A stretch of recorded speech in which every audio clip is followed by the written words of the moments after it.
আজ আমি বানাবো চিকেন কষা। 500 গ্রাম চিকেন নিয়েছি, পেঁয়াজ রসুন আলু কেটে নিয়েছি। এবার আমি আলুগুলো ভেজে নিব।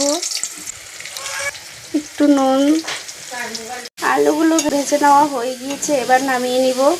এবার আমি ফোড়ন দিব জিরে, তেজপাতা, দারচিনি, এলাচ। এবার দিয়ে দিব পেঁয়াজ, দিব পেস্ট করা মশলা, লঙ্কা, আদা, রসুন, পেঁয়াজ।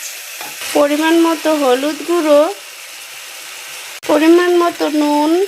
এবার আমি নেড়ে নিব। এবার দিব জিরে গুঁড়ো, এবার দিব লঙ্কা গুঁড়ো,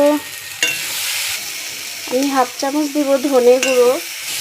এবার অল্প জল দিয়ে দিব, জল দিয়ে আমি কষিয়ে নেব।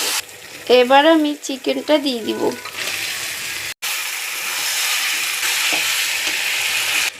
এবার আলুগুলো দিয়ে দিব।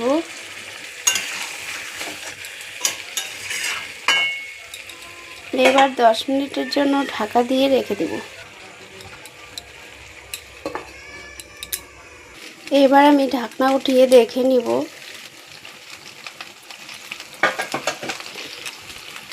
নেড়ে নিব।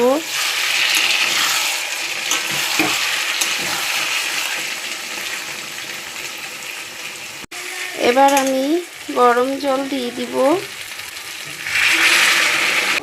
এবার আমি গরম মশলাটা বেটে রেখেছি, এটা দিয়ে দিচ্ছি।